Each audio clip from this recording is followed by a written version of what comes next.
स्तुति महिमा यीशु प्रभु जी, गाते आते हैं तुझ पास, जीवन जल के प्यास, एक ही तो है आस, जग निर्माता मुक्तिदाता, जीवन जल देखा, जीवन जल देखा, जीवन जल देखा। जीवन जल कार्यक्रम देखने वाले सभी दर्शकों को प्रभु यीशु मसीह के मधुर नाम में नमस्कार। Living waters gospel broadcast Mumbai में एक रेडियो सेवा है। इसे हेराल्ड मैग्रेगर 1953 में जब न्यूजीलैंड से आए आरंभ किए थे, जो आज तक परमेश्वर की दया से अच्छी तरह से चल रही है। इसके लिए परमेश्वर की स्तुति हो। इसके अलावा 2013 से टीवी प्रोग्राम भी चालू है, उसके लिए परमेश्वर की स्तुति हो। मुझे उम्मीद है कि आप ये प्रोग्राम्स देख रहे हैं और परमेश्वर का आशीष पा रहे हैं, और आपके जीवन में भी परमेश्वर का महान योजना पा रहे हैं। हमारे कार्यक्रम का ये मुख्य उद्देश्य जो परमेश्वर का वचन बाइबल में जो लिखा है उसको समझाने के लिए है। परमेश्वर का वचन कहता है, आप सत्य को जानो और सत्य आपको स्वतंत्र करेगा। प्रभु यीशु मसीह वो सत्य है, जिसने उसे जाना है वो स्वतंत्रता पाए हैं।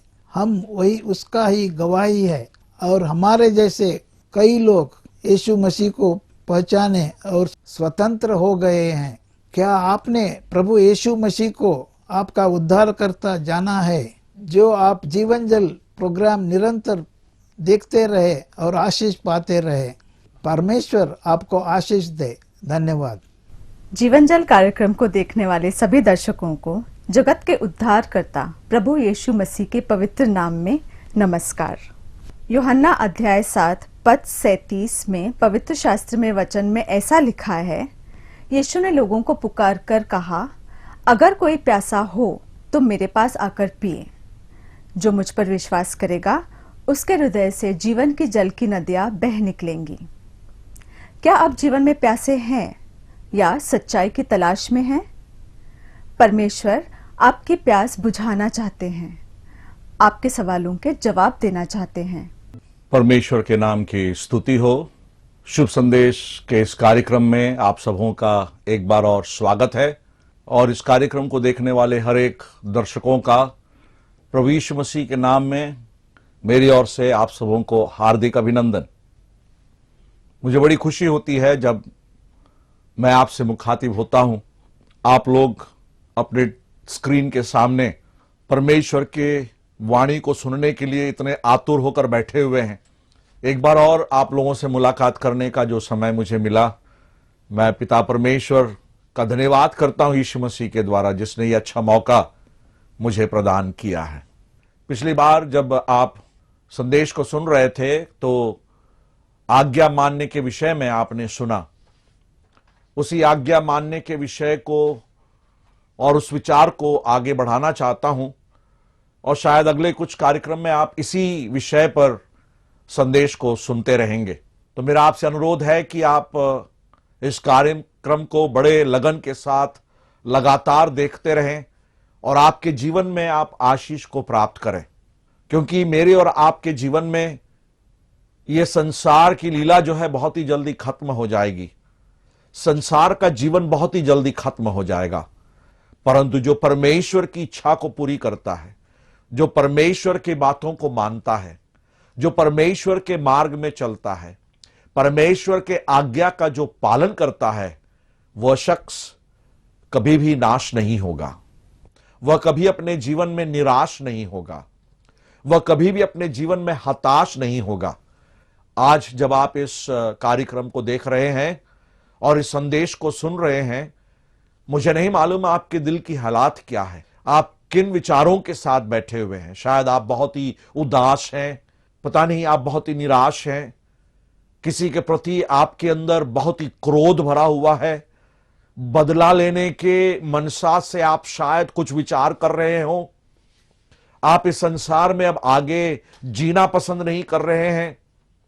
अगर वैसी हालत आपकी है तो प्यारे मित्र, मैं आपको ढाढ़स दिलाना चाहता हूं कि आप ऐसे अपने जीवन में हताश और निराश ना हो, अपने जीवन को खत्म करने की बात ना सोचें, अपने जीवन में परमेश्वर पर भरोसा रखें और उस आनंद को अनुभव करें। और वह तभी हो सकता है जब आप परमेश्वर के आज्ञा को मानने के लिए तैयार होंगे। सो प्रारंभ में ही मैं आपसे यह पूछना चाहता हूं, क्या परमेश्वर की बात को आप मानेंगे? परमेश्वर के मार्ग में आप चलना पसंद करेंगे? अगर वैसा हो तो सुनिए, बैठिए, आराम से बैठें और इस कार्यक्रम को पूरा देखें और परमेश्वर की वाणी को सुनकर आप अपने जीवन में धन्य हो जाएं। पिछली बार मैं जब आज्ञा मानने के विषय में बताया तो नूह के आज्ञा पालन के विषय में मैंने आपका ध्यान केंद्रित किया था, आपका ध्यान नूह के जीवन की ओर ले गया था और मैंने आपको बताया कि उस एक व्यक्ति के आज्ञा पालन के कारण से उसका सारा परिवार का प्राण बच गया, सारे जीव जंतुओं के प्राण बच गए, परंतु जिन्होंने आज्ञा नहीं मानी वे लोग नाश हो गए। और उसके बाद मैंने यीशु मसीह के उस नमूना को दर्शाया, जहां पर उस आदर्श को मैंने दर्शाया, जहां पर आपने देखा कि यीशु मसीह के आज्ञा पालन के कारण से बहुत से लोग धर्मी ठहराए गए हैं और आज भी लोग धर्मी ठहराए जा रहे हैं। परमेश्वर का धन्यवाद हो कि परमेश्वर ने मुझे उस यीशु मसीह पर विश्वास करने के लिए प्रेरित किया। परमेश्वर की आत्मा ने मेरे जीवन में काम किया और मैं परमेश्वर की दृष्टि में यीशु मसीह के द्वारा धर्मी ठहराया गया हूं। और जब मैं धर्मी ठहराया गया हूं तो उसका मतलब यह होता है कि परमेश्वर मुझे देखकर यह ऐलान करता है कि मैंने कभी भी पाप नहीं किया। कितनी धन्य बात है मेरे प्यारे मित्र, आपके जीवन में आज्ञा पालन के कारण से आप भी धर्मी ठहर सकते हैं। आपको कुछ करना नहीं है, परमेश्वर जैसा कहता है उस मार्ग में आपको चलना है। और प्रारंभ में ही मैं उस बात को बता दूं कि आपके पाप में जीवन में, आपके पाप में जीवन का जो चाल चलन है, उस चाल चलन से परमेश्वर आपको बदल सकता है, आपके जीवन में वह परिवर्तन ला सकता है और आप परमेश्वर के मार्ग में हो सकते हैं। परंतु सवाल यह है कि आप उसके लिए तैयार हैं? प्यारों, मैं आज इब्राहिम के जीवन से, उनके जीवन के आज्ञा पालन के विषय में मैं आपका ध्यान ले जाना चाहता हूं। आपके पास अगर बाइबल हो तो मेरे साथ निकालिए इब्रानियों की पत्री 11वां अध्याय और उसकी 8वीं आयत। और वहां पर हम इस प्रकार पढ़ते हैं, विश्वास ही से अब्राहम जब बुलाया गया तो आज्ञा मानकर ऐसी जगह निकल गया जिसे मिरास में लेने वाला था और यह न जानता था कि मैं किधर जाता हूं। और नीचे इब्राहिम ने क्या किया उसके बारे में वर्णन किया गया है। विश्वास जो है वो आज्ञा मानने के कारण से, मैं जब किसी व्यक्ति पर भरोसा करता हूं, विश्वास करता हूं, तो केवल इस कारण से करता हूं क्योंकि मैं उस व्यक्ति की बात को मानने के लिए तैयार हूं। वो जो कहता है उसको मानता हूं, सो मेरा विश्वास प्रकट होता है। अब इब्राहिम के जीवन में भी ठीक उसी प्रकार से था। आप उत्पत्ति के पुस्तक के 11वें अध्याय में चले जाएं तो वहां पर से 12वें अध्याय से आगे और भी आप उसके जिक्र को या उसके बड़े चित्र को आप देख सकते हैं। यहां पर तो सिर्फ थोड़ा सा उसका वर्णन दिया गया है। अब क्या लिखा है वचन में, या परमेश्वर की आत्मा क्या कहना चाह रहा है? यहां पर लिखा है, इब्राहिम जब बुलाया गया तो वह आज्ञा मान लिया। परमेश्वर के बात को मानकर वो अपने परिवार को छोड़ दिया, अपने घर द्वार को छोड़ दिया, अपने पुराने जीवन को छोड़ दिया। उसके पिता के घर से वो निकल चला। क्यों? क्योंकि परमेश्वर ने उससे कहा कि तुम निकल आओ, तुम उनसे अलग हो जाओ। इब्राहिम परमेश्वर की बात को मानने के लिए तैयार हो गया और परमेश्वर की बात को मानने के कारण से उसके जीवन में कितनी सारी बातें हुई। आशीषें तो उसने प्राप्त की, परंतु तकलीफों का भी सामना उसको करना पड़ा। परंतु फिर भी वो अपने मन में तय कर लिया कि जैसा परमेश्वर कहेगा वैसा ही वो आगे बढ़ेगा। परमेश्वर की बात को मानना, परमेश्वर के आज्ञा को मानना, परमेश्वर की व्यवस्था का पालन करना, परमेश्वर के मार्ग में चलना जैसा वो कहता है, वो हम सबके लिए धन्य बात है। मेरे प्यारे मित्र, नूह के जीवन में हमने देखा कि उसने आज्ञा पालन किया और अपने आप को ही नहीं, परिवार को भी बचाया। मैंने बताया पिछली बार कि हम जब आज्ञा पालन करते हैं, दूसरों के प्राण को हम बचाते हैं। अनाज्ञाकारिता जो है, दूसरों के प्राण को हम जोखिम में डालते हैं, दूसरों का प्राण हम ले लेते हैं। इब्राहिम के जीवन में उसने आज्ञा मानना सीखा। अंततः उसे क्या प्राप्त हुआ? परमेश्वर की ओर से यह गवाही उसने प्राप्त की कि वह परमेश्वर का मित्र है। मेरे प्यारे मित्र, परमेश्वर का मित्र बनना आप चाहते हैं? परमेश्वर कहता है, मैं जो कहता हूं उसको तुम करो। अब यहां पर हम देखते हैं, इब्राहिम परमेश्वर के बात को मानकर, जैसा परमेश्वर ने उससे कहा उस बात को मानकर वो घर से निकल पड़ा। वो बहुत बड़ा समर्पण था, बहुत ही बड़ा समर्पण था। वह क्यों निकला? क्योंकि परमेश्वर ने उससे कहा था। परमेश्वर जो कहता है वैसा ही करना, यह आपके जीवन के लिए बहुत ही अनिवार्य है। नहीं तो आपके जीवन में बहुत तकलीफ हो सकती है। परमेश्वर चाहता है कि आप अपने जीवन में वही करें जो वो कहता है। इब्राहिम परमेश्वर जो कहता था या परमेश्वर ने जो कहा उसको मानने के लिए तैयार हुआ। वो अपने घर द्वार को छोड़ दिया।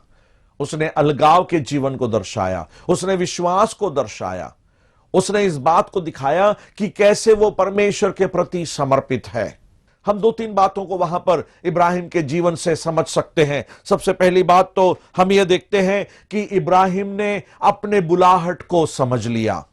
मेरे प्यारे मित्र, आप क्या इस बात को जानना पसंद करेंगे कि आपको कोई बुला रहा है और जो बुला रहा है वह परमेश्वर है, और उस परमेश्वर की बात को आपको अपने जीवन में मानना है? परमेश्वर आपको बुला रहा है। इब्राहिम ने अपने बुलाए जाने को समझ लिया। प्रभु यीशु मसीह का बुलावा आज भी आपके जीवन में है, आपके जीवन के लिए है। और उसका बुलावा क्या है? वो कहता है, हे सब परिश्रम करने वालों और बोझ से दबे हुए लोगों, मेरे पास आओ, मैं तुम्हें विश्राम दूंगा। परमेश्वर विश्रामदायक है, परमेश्वर विश्राम देने वाला है। हम लोग कैसे हैं? थके हुए हैं, परिश्रम करने वाले, हताश हैं, निराश हैं। पाप के स्वभाव के कारण से हम सब अपने जीवन में उस बोझ को लेकर दबे हुए हैं। पाप का बोझ हमारे ऊपर है, परंतु प्रभु की वाणी, प्रभु की आवाज, हे सब परिश्रम करने वालों, मेरे पास आओ, मैं तुम्हें विश्राम दूंगा। इब्राहिम ने अपने बुलाए जाने को समझ लिया। क्या आप अपने बुलाए जाने को समझ लेंगे? प्रभु बुला रहा है, और यदि आप इस बुलावे को स्वीकार करेंगे तो बाइबल में लिखा है कि आपका जो बुलावा है यह पवित्र बुलावा है, यह स्वर्गीय बुलावा है, और यह बुलावा एक ऐसा बुलावा है जो ऊंचे पर बुलाया गया है या ऊपर का बुलावा है। पौलुस कहता है, मैं पुरानी बातों को भूलकर आगे की ओर दौड़ा चला जाता हूं, क्योंकि वह जानता है कि उसका बुलावा जो है वह ऊपर का बुलावा है।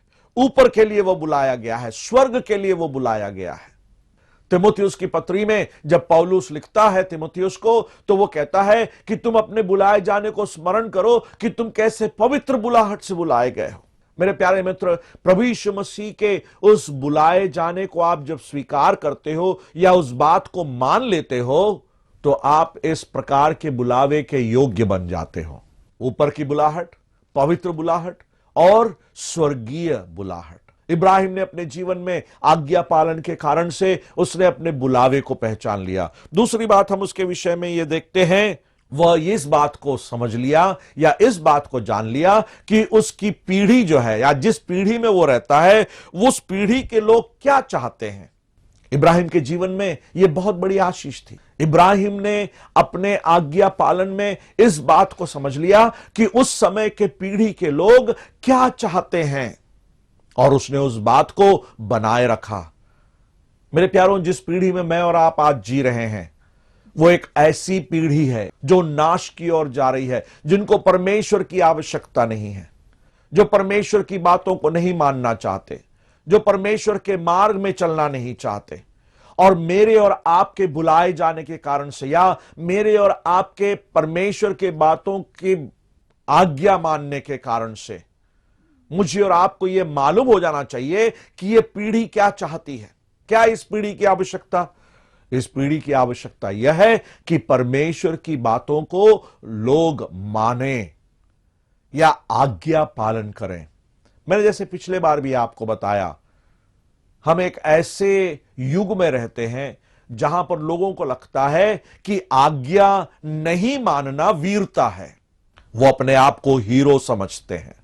आपने सुना होगा, लोग कहते हैं रेलगाड़ी में जब फाटक बंद हो जाती है और आपको कहा जाता है कि आप रुकें, रेलगाड़ी क्रॉस करेगी, परंतु लोग कहां रुकते हैं? उस फाटक के नीचे से दुबक कर निकलने की कोशिश करते हैं। अपने दोपहिया गाड़ियों को, साइकिलों को निकालते हैं। होता क्या है? दुर्घटना हो जाती है, उनकी मौत हो जाती है। कारण क्या है? आप आज्ञा मानने के लिए तैयार नहीं हुए। इस पीढ़ी की आवश्यकता को समझकर आपके आज्ञा पालन के कारण से इस बात के संदेश को लोगों तक पहुंचाना है। इब्राहिम के जीवन में हम उस बात को देखते हैं। वो जानता था कि उसके पीढ़ी के लोग क्या चाहते हैं या उनके लिए क्या आवश्यक है।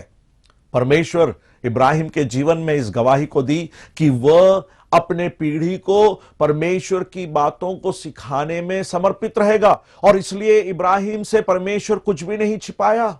सदोम और अमोरा को जब वो नाश करने के लिए अपनी मन को बनाया, परमेश्वर ने उस रहस्य को, उस बात को, मन की बात को इब्राहिम को बताया, क्योंकि परमेश्वर जानता था कि अपने पीढ़ी के लिए इब्राहिम किस प्रकार आज्ञा पालन के कारण से वो बातों को सिखाएगा। अपनी पीढ़ी को उसने कुछ सिखाया, आज्ञा पालन सिखाया। वो जानता था कि उस पीढ़ी में लोगों को परमेश्वर की आज्ञा का पालन करना बहुत ही प्रमुख बात है। जब परमेश्वर ने उसे आज्ञा दी कि वह इसहाक को बलिदान होकर चढ़ाए, इब्राहिम ने क्या किया? हम वहां पर देखते हैं, उसने आज्ञाकारिता को दर्शाया। उत्पत्ति की पुस्तक उसके 22वें अध्याय को जब आप पढ़ोगे तो वहां पर हम इब्राहिम के इसहाक को बलिदान चढ़ाने की उस घटना को देखते हैं। वहां पर परमेश्वर इस बात को समझ लिया कि कैसे इब्राहिम उसकी बातों का पालन करेगा। और आज्ञा पालन के विषय में जब बात आती है तो हम वहां पर यह देखते हैं कि इब्राहिम सुबह ही, तड़के ही उठा। ही रोज अप अर्ली। वो तड़के ही उठा, सुबह ही उठ गया और उस बलिदान के कार्य को करने के लिए वह तैयार होकर वो आगे बढ़ चला। मेरे प्यारे मित्र, मैं आपको बताऊं, परमेश्वर के आज्ञा के पालन के लिए मुझे और आपको कामों को जल्दी करना आवश्यक है। वही बात मैंने पिछले बार भी बताई। मैंने तेरे आज्ञा पालन मानने के लिए, मैंने तेरी आज्ञाओं को मानने में विलंब नहीं, फुर्ती की है। किसी ने अंग्रेजी में कहा है, delayed obedience is disobedience. Delayed obedience is disobedience. मेरे प्यारों, विलंब के साथ आज्ञा पालन करना वो अनाज्ञाकारिता है। और मैं आज आपको यह बताना चाहता हूं, यदि आपके जीवन में देरी से आज्ञा पालन करने की मनसा होती है तो वो निश्चित रूप से अनाज्ञाकारिता है। तीसरी बात जो इब्राहिम के आज्ञा पालन के विषय में हम देखते हैं वो यह है, वह अच्छी तरह जानता था कि परमेश्वर उससे क्या चाहता है। वह अच्छी तरह जानता था कि परमेश्वर उससे क्या चाहता है। पहली बात हमने देखा, इब्राहिम ने अपने बुलावे को समझा या जाना। दूसरी बात हमने देखा, वह जानता था कि उसको पीढ़ी या उस समय की पीढ़ी के लोग क्या चाहते थे। और तीसरी बात हम यह देखते हैं कि वह जानता था कि परमेश्वर क्या चाहता है। परमेश्वर क्या चाहता है? परमेश्वर संपूर्ण आज्ञाकारिता को चाहता है। संपूर्ण आज्ञाकारिता को चाहता है। इसहाक को बलिदान चढ़ाने के विषय में इब्राहिम ने कतई किसी भी प्रकार के विलंब को नहीं किया। जैसे परमेश्वर ने कहा वैसे ही संपूर्ण रीति से इब्राहिम इसहाक को बलिदान चढ़ाने के लिए मोरिया पहाड़ पहुंच गया। उस मोरिया पहाड़ में सारी तैयारियां उसने कर ली, परंतु परमेश्वर ने वहां पर सब बातों का प्रबंध किया। आज इस समय मैं आपको यह बताना चाहता हूं कि आज्ञा पालन के लिए परमेश्वर ने सब कुछ प्रबंध किया है। आपके जीवन में अनाज्ञाकारिता को हटाने के लिए, आपको आज्ञाकारी बनाने के लिए परमेश्वर ने सब बातों का प्रबंध किया है और उसने अपने पुत्र को इस संसार में भेजकर उस बलिदान के काम को पूरा किया। जो यीशु मसीह क्रूस पर बलिदान हुआ, गाड़ा गया और तीसरे दिन जी उठा, वह परमेश्वर की ओर से प्रबंध है, अपने पुत्र का बलिदान जो आपके लिए आज्ञाकारिता की ओर ले जाता है। क्या आज इस समय आप उस आज्ञा पालन के लिए तैयार हैं? आप अपने जीवन को प्रभु के लिए समर्पित करना चाहते हैं और कहना चाहते हैं, प्रभु जी मैं इस पाप के जीवन से बचकर परमेश्वर की बातों का पालन करने के लिए मैं तैयार हूं।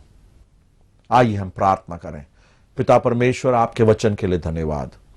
आज्ञाकारिता के महत्व को हमने देखा कि कैसे इब्राहिम के जीवन में वो अपने बुलाए जाने को पहचाना, वह उसके पीढ़ी के लोगों की आवश्यकता को पहचाना और परमेश्वर क्या चाहता है उसको पहचाना।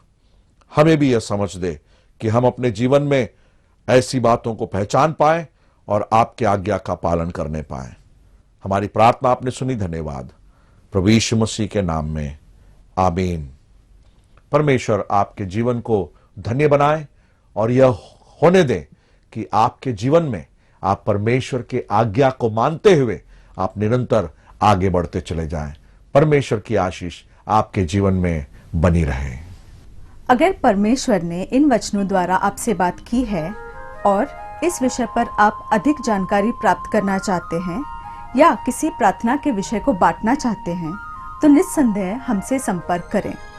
हमारा पता है Jeevan Jal, Nav Bhavna building, 422 SVS road, post box number 19161, Prabha Devi, Mumbai 400025। प्रार्थना एवं मुफ्त बाइबल कॉरेस्पॉन्डेंस कोर्सेज के लिए संपर्क करें। अपना नाम और पूरा पता तुरंत SMS करें। Mobile number 09892580744। Email address gospelpodcast@yahoo.com। Web address www.lwgb.org। YouTube address Jeevanjal TV@YouTube। Jeevanjal कार्यक्रम को आप हर सोमवार शाम 6:30 और शनिवार को रात 9 बजे इसी चैनल पर देख सकते हैं। धन्यवाद।